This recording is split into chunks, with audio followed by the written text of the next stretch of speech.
The 2026 World Cup is supposed to be a celebration of football. 48 teams, 3 host nations, the biggest stage the sport has ever had. But right now, behind the goals and the headlines, a different kind of tension is building. Several national federations are pushing back against FIFA directly, and they're not staying quiet about it. So what exactly are these teams upset about, and could it actually change how the rest of this tournament plays out? Let's get into it. To understand why teams are frustrated, you have to go back to the new rules FIFA introduced for this tournament. After a special IFAB meeting back in April, several changes were brought in specifically for the World Cup. One of the biggest is what fans have started calling the mouth covering rule, officially aimed at stopping players from hiding what they say during confrontations on the pitch. The rule was introduced after a high-profile racism case in European club football earlier this year, and FIFA wanted to send a message early. The problem is, the application of that message hasn't looked the same for every team. Paraguay was one of the first nations to feel the impact. Their player was shown a red card under the new rule during a group stage match, and the suspension that followed cost them a key player for their next fixture. The Paraguayan Football Association didn't take it quietly. According to multiple reports, they filed an official protest with FIFA, arguing that the rule wasn't being enforced the same way across different matches and different teams. And here's where things get interesting. Just days later, a similar moment happened involving an England player during a different match, and no card was shown at all. The optics were hard to ignore. Fans and pundits started asking the same question online. Is this rule actually about consistency, or does enforcement depend on which team you're playing for? FIFA hasn't directly addressed the comparison, but the silence has only added fuel to the complaints. Subscribe to the channel if you want every controversy from this World Cup explained clearly, because there's a lot more going on here than just one rule. Paraguay isn't alone. Iran has raised separate but equally serious concerns, this time tied to travel and matchday logistics rather than officiating. Because of the geopolitical situation surrounding their participation, Iran's squad has been required to base out of Mexico and only cross into the United States on match days before returning immediately afterward. Iranian officials have said this puts unnecessary strain on preparation and recovery, something most other nations simply don't have to deal with. On top of that, supporters have complained about losing parts of their official ticket allocation despite having already arranged travel months in advance. To really understand why this is hitting a nerve, it helps to look at how FIFA has handled similar situations in the past. Officiating consistency complaints aren't new. Qatar 2022 had its own disputes over handball calls. Russia 2018 saw early confusion as VAR was introduced for the first time at a World Cup, but those were largely technology growing pains.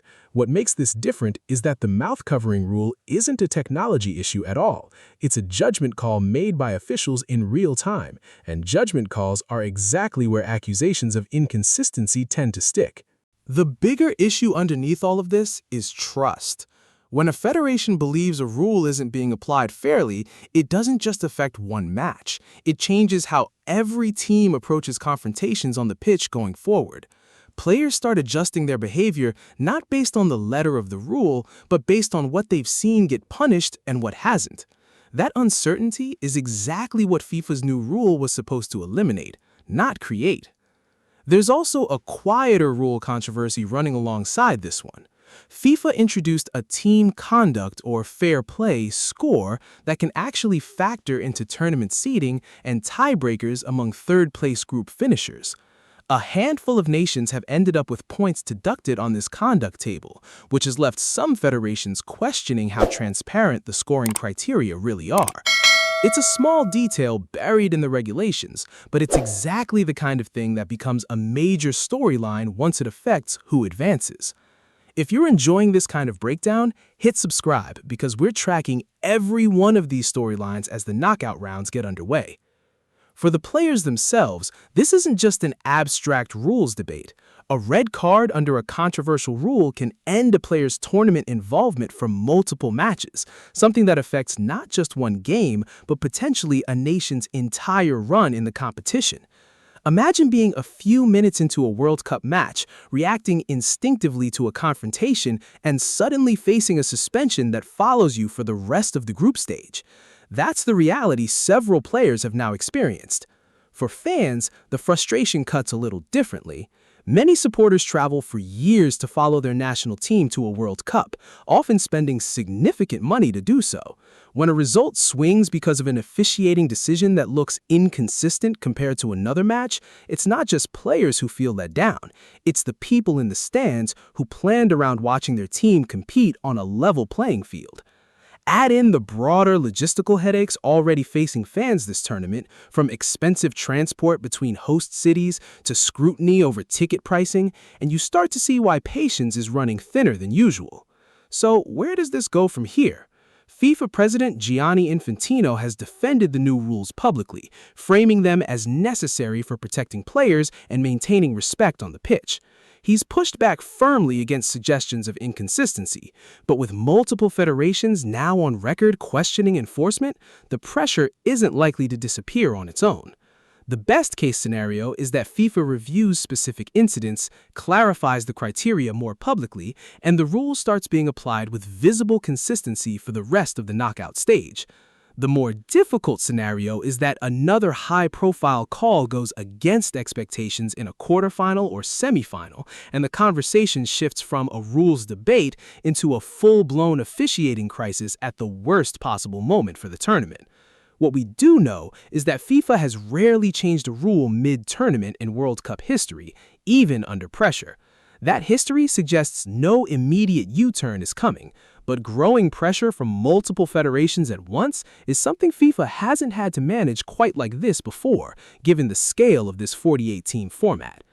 Before we wrap up, don't forget to subscribe, because we'll be covering whatever comes of this as the tournament moves deeper into the knockout rounds. So here's where things stand. Several national teams are openly questioning how FIFA's new rules are being applied at this World Cup, from the mouth-covering red card to the team conduct scoring system. Paraguay has filed a formal protest, Iran continues to face unique travel restrictions, and fans online have noticed inconsistencies that FIFA has yet to fully address. Whether this turns into a bigger story depends entirely on what happens in the matches still to come. Would inconsistent officiating change how you watch the rest of this tournament?